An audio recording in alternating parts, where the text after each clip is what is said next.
ओम नमः शिवाय, ओम नमः शिवाय, ओम नमः शिवाय। श्री शिव महापुराणम अथ प्रथम अध्याय।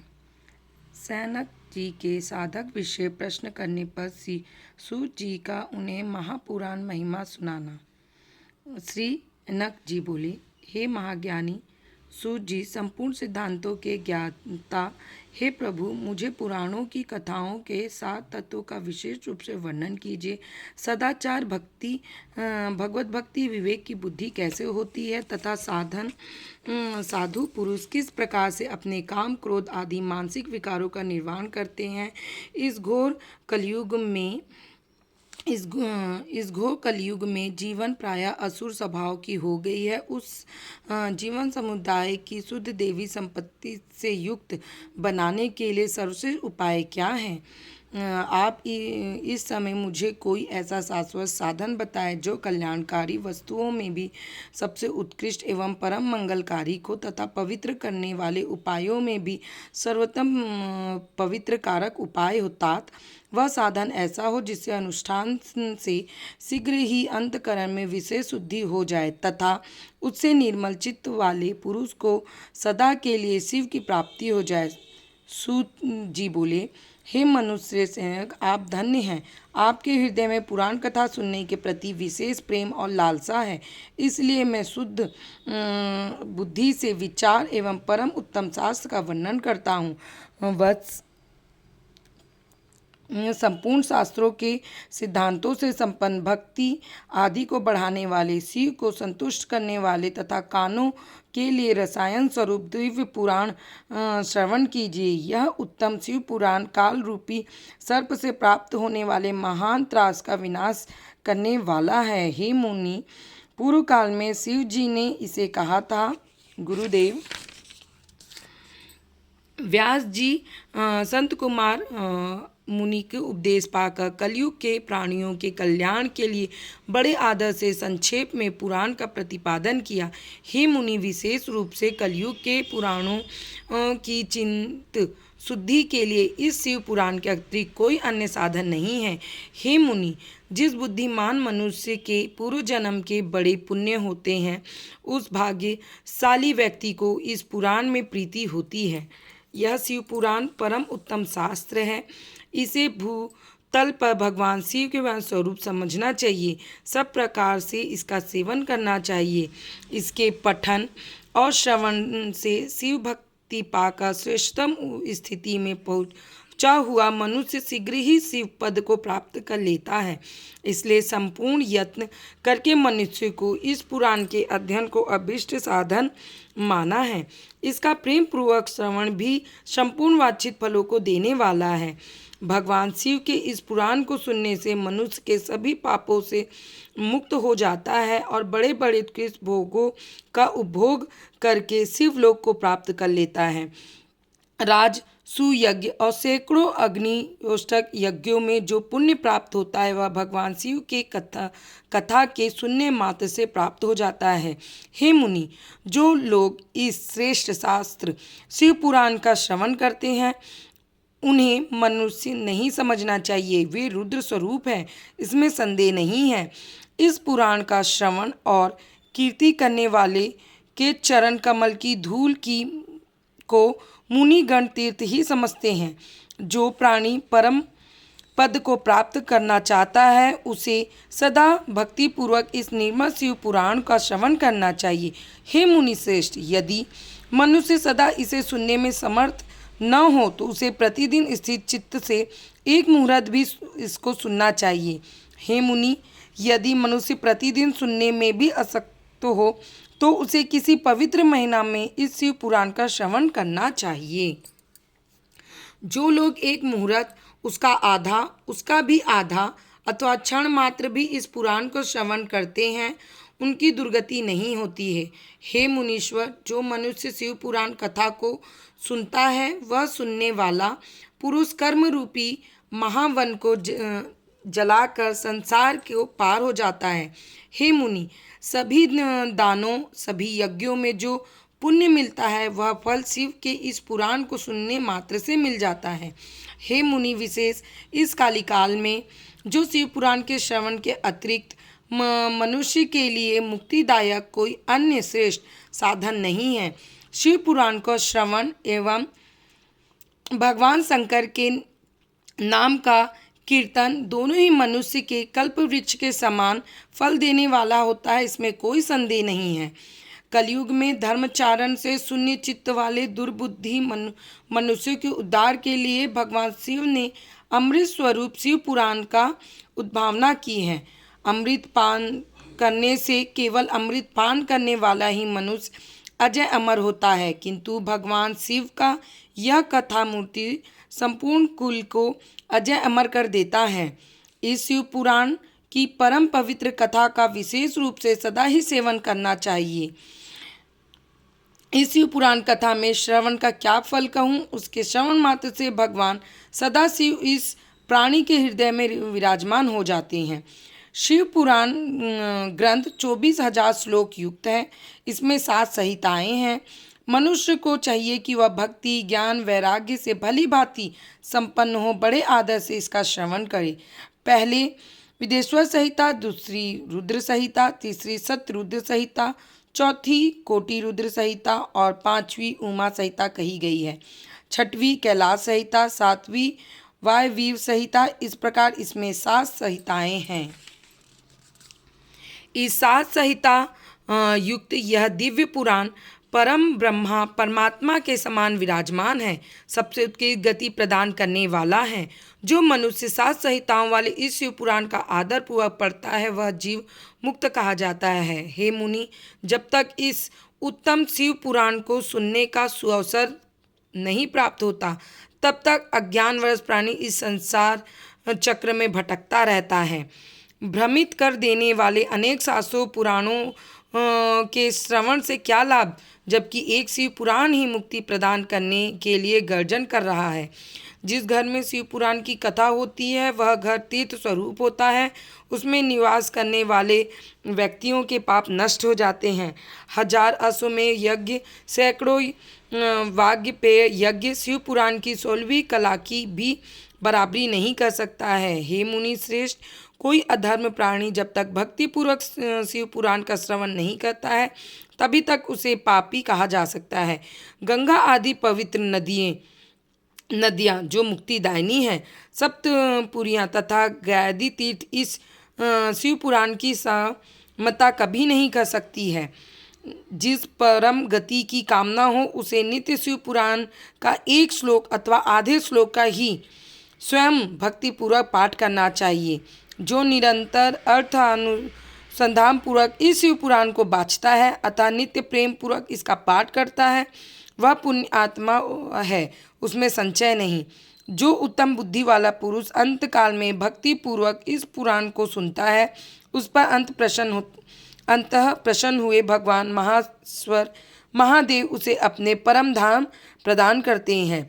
जो प्रतिदिन आदर पूर्वक शिव पुराण की पूजा करता है वह इस संसार में संपूर्ण भोगों को भोग कर अंत में भगवान शिव के पद को प्राप्त कर लेता है।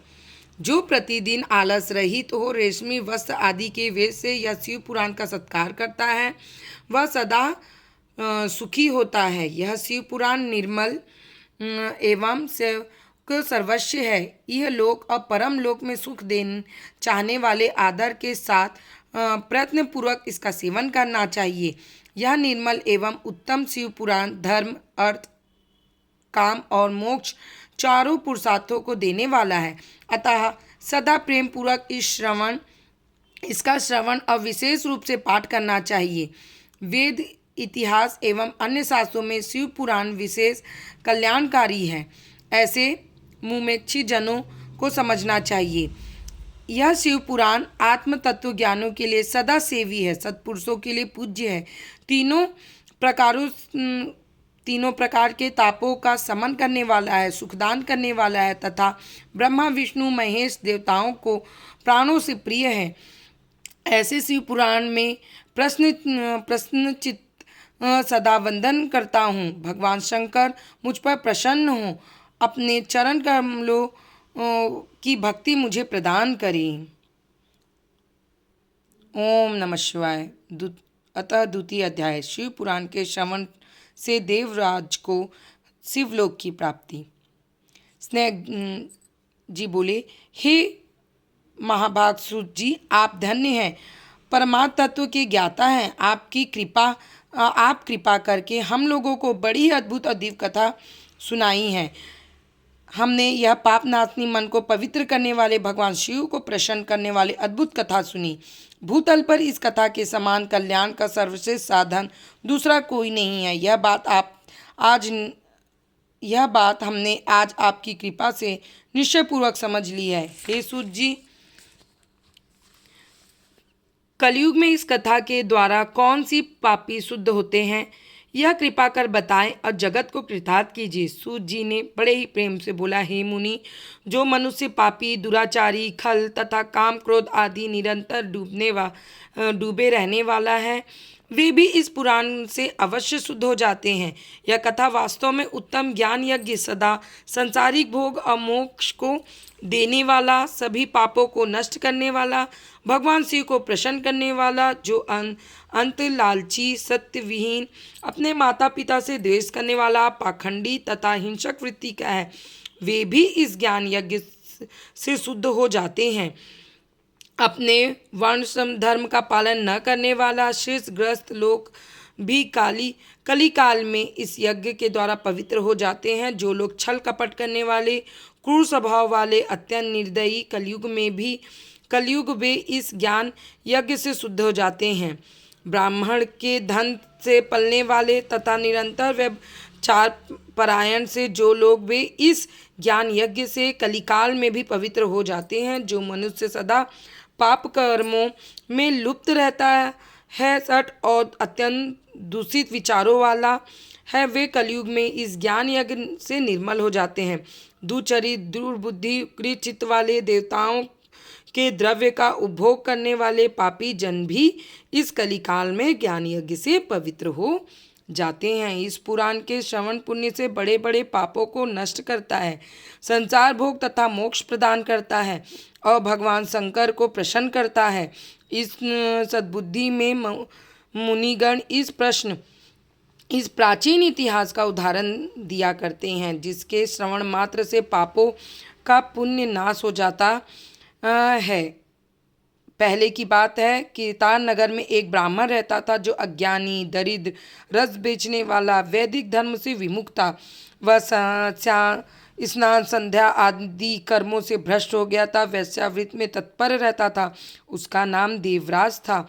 वह अपने ऊपर विश्वास करने वाले लोगों को ठगा करता था। उसे ब्राह्मण, क्षत्रिय, वैश्य, शूद्र तथा दूसरों को भी अनेक बाणों से मारकर उनका धन हड़प लिया करता था। बाद में अधर्म से बहुत सारा धन अर्जित किया, परंतु इस पापी को थोड़ा सा भी धन कभी भी धर्म काम में नहीं लगाया। एक दिन वह ब्राह्मण एक तालाब पर नहाने गया।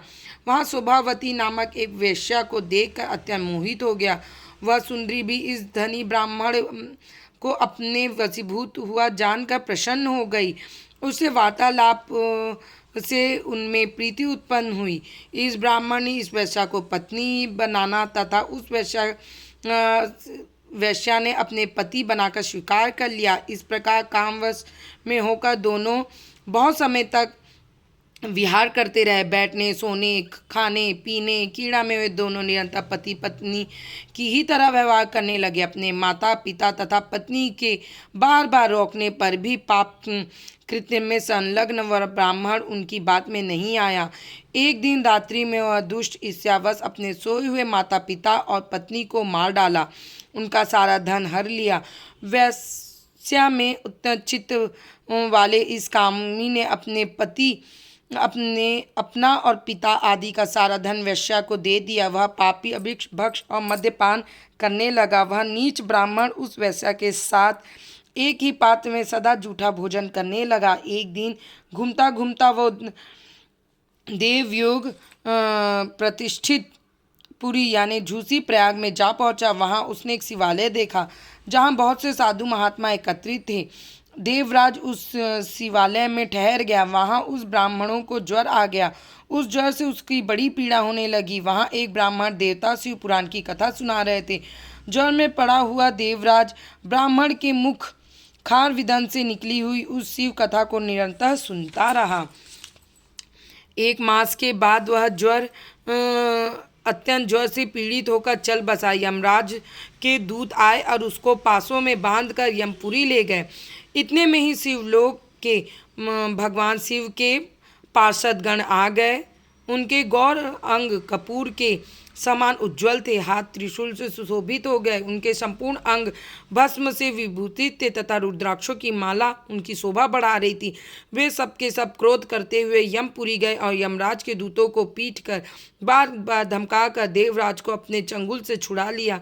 अंत अद्भुत विमान में बैठाकर उसे वे शिव दूत कैलाश जाने को उद्यत हुए। उस समय यमपुरी में बड़ा कोलाहल मच गया।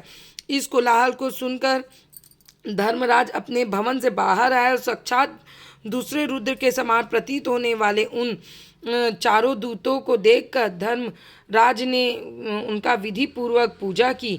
यम के ज्ञान दृष्टि देखकर सारा विज्ञान ज्ञान लिया। उनके भय के कारण शिव उन महात्मा दूतों से कुछ न बोल सके। यम से पूजित और प्राप्त होकर शिवदूत कैलाश चले गए। उन्होंने उस ब्राह्मण को दया सागर साब शिव को दे दिया।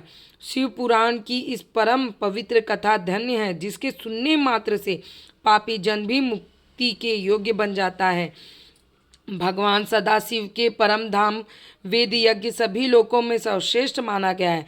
ब्राह्मण, क्षत्रिय, वैश्य, शूद्र, अन्य प्राणी, जहाँ तक कि जिस पापी ने धन के लोभ में अनेक लोगों की हत्या की हो, माता पिता पत्नी को भी मार डाला हो, वह वैश्यागामी, शराबी, ब्राह्मण, देवराज भी इस कथा के प्रभाव से भगवान शिव के परम धाम को प्राप्त हुआ तथा मुक्त हो गया।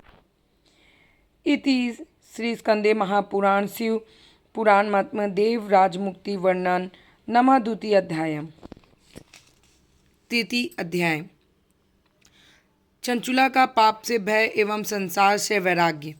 शैंक जी बोले, हे भगवान सूत, आप सर्वज्ञ हैं, आप महात्मा हैं। आपकी कृपा प्रसाद से मैं बारंबार कृतार्थ हुआ। इस इतिहास को सुनकर मेरा मन अत्यंत आनंद मग्न हो गया। अतः अब भगवान शिव में प्रेम बढ़ने वाली शिव संबंधी दूसरी कथा भी हमें सुनाए। अमृत पाने वाले लोक में कहीं मुक्ति नहीं प्राप्त होती है, किंतु भगवान शंकर के कथा अमृत का पान तो प्रत्यक्ष ही मुक्ति देने वाला है। सदाशिव जिस कथा के सुनने मात्र से मनुष्य शिव लोक प्राप्त कर लेता है, वह कथा धन्य धन्य है। कथा का श्रवण करने वाला भी अत्यंत धन्य धन्य है। हे सैनिक, सुनो, मैं आपके सामने गोपनीय कथा का वर्णन करूँगा, क्योंकि शिव भक्तों में अग्रणी तथा वेदांतों में श्रेष्ठ है। समुद्र के निकटवर्ती प्रदेश में एक बाष्टकल नामक ग्राम था, जहाँ वैदिक धर्मों में विमुख महापापी द्विज निवास करते थे। वे सबके सब बड़े ही दुष्ट हैं। उनका मन दूषित विषय भोगने में ही लगा रहता था। वे न देवताओं पर विश्वास करते थे, न भाग्य पे। वे सभी कुटिल वृत्ति वाले, किसानी करते और भांति भांति के घातक अस्त्र शस्त्र रखते। वे परम गमन करने वाले खल, ज्ञानी, वैराग्य तथा समृद्ध को वे बिल्कुल नहीं मानते। हे सभी पशु बुद्धि वाले तथा सदा दूषित बातों में सुनने में संलग्न रहते। जहाँ के द्विज ऐसे हैं, वहाँ के अन्य वर्णों के विषय में क्या कहा जाए। अन्य वर्णों के लोग भी उनकी ही भांति कुछ विचार करने वाले सर्वधर्म विमुख एवं खल हैं। वे सदा कुकर्म में लगे रहते, नित्य विश्व से भोगने में डूबे रहते। वहाँ की सभी स्त्रियाँ कुटिल स्वभाव की, स्वेच्छाचारिणी, पाप स कुत्सित विचारों वाली तथा विचारणी एवं सद्व्यवहार और सदाचारों से सर्वथा शून्य हैं। कुजनों में निवास स्थान। इस बालकृष नामक ग्राम के किसी समय एक बिदुंग नामक ब्राह्मण रहता था। वहाँ अधर्म करता था। वह दुरात्मा और महापापी, यद्यपि उसकी स्त्री बड़ी ही सुंदर, तो भी वह कुमार्ग पर चला गया, काम वासनाओं में कुल सित वैश्यागामी था। उसकी पत्नी का नाम चंचुला था। वह सदा उत्तम धर्म के पालन में लगी रहती, तो भी उसे छोड़कर वह दुष्ट ब्राह्मण कामसत होकर वैश्यागामी हो गया।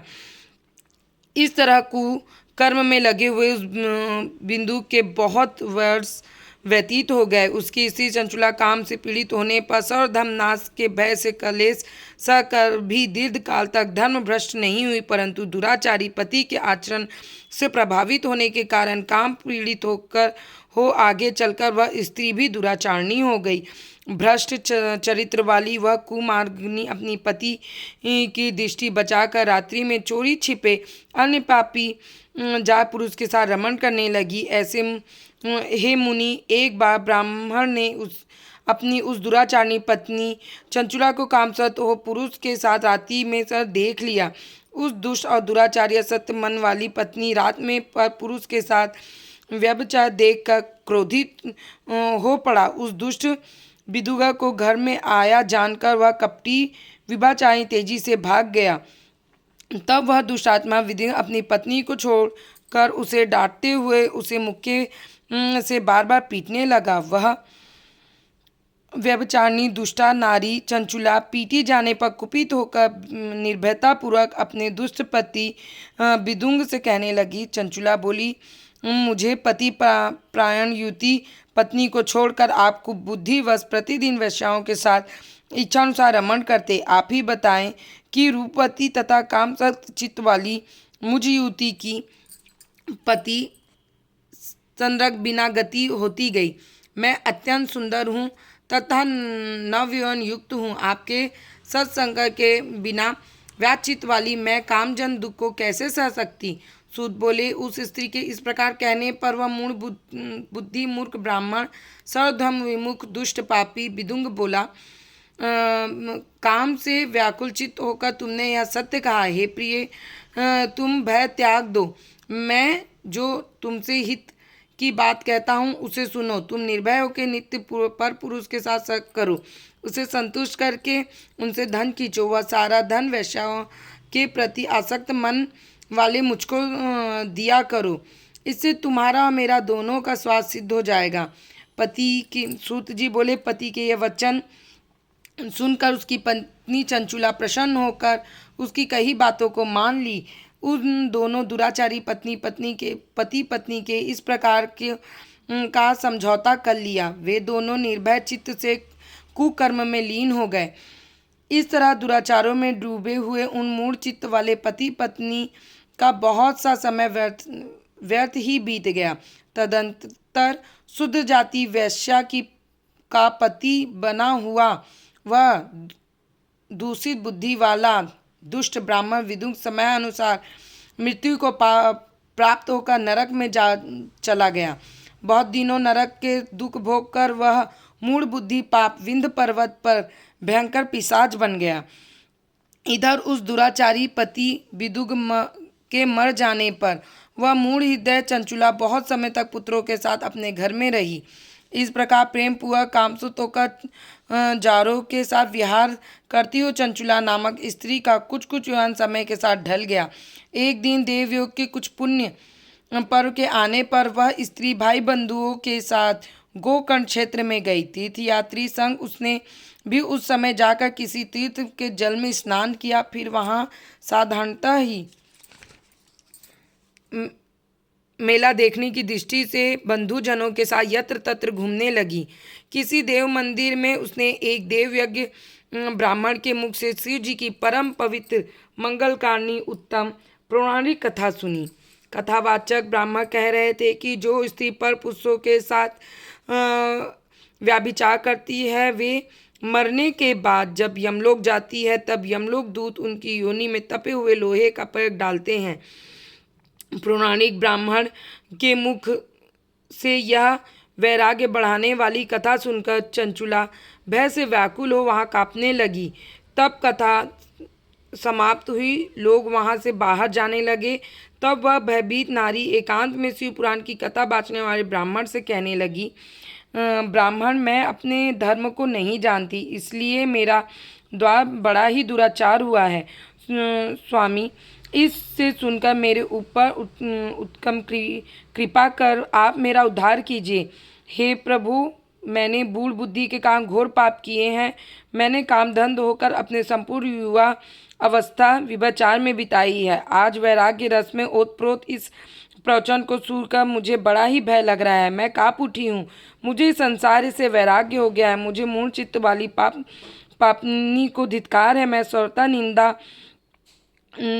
योग्य हूँ। मैं कुछ विषयों में फंसी हुई हूँ और अपने धर्म से विमुख हो गई हूँ। थोड़े से सुख के लिए अपने हित का नाश करने वाले तथा भय कष्ट देने वाले घोर पाप से अनजान थी। हाय, न जाने किस किस घोर कष्ट दुर्गति मुझे पड़ा होगा। आप यह कौन सी बुद्धि और पुरुष कुमार मन करने वाली पाप मैं भोगूंगी। मृत्यु काल में उन भयंकर यमदूतों को कैसे देखूंगी।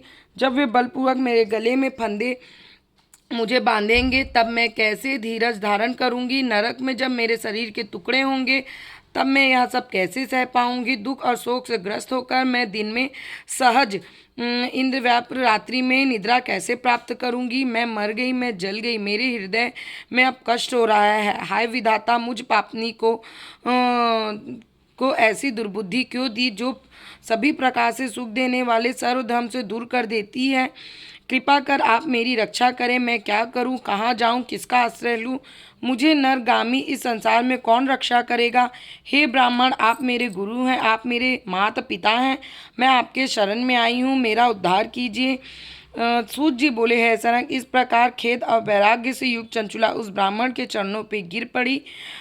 तब उन बुद्धिमान ब्राह्मण कृपा करके उसे उठाए और उन्होंने उठाकर उनसे कहा।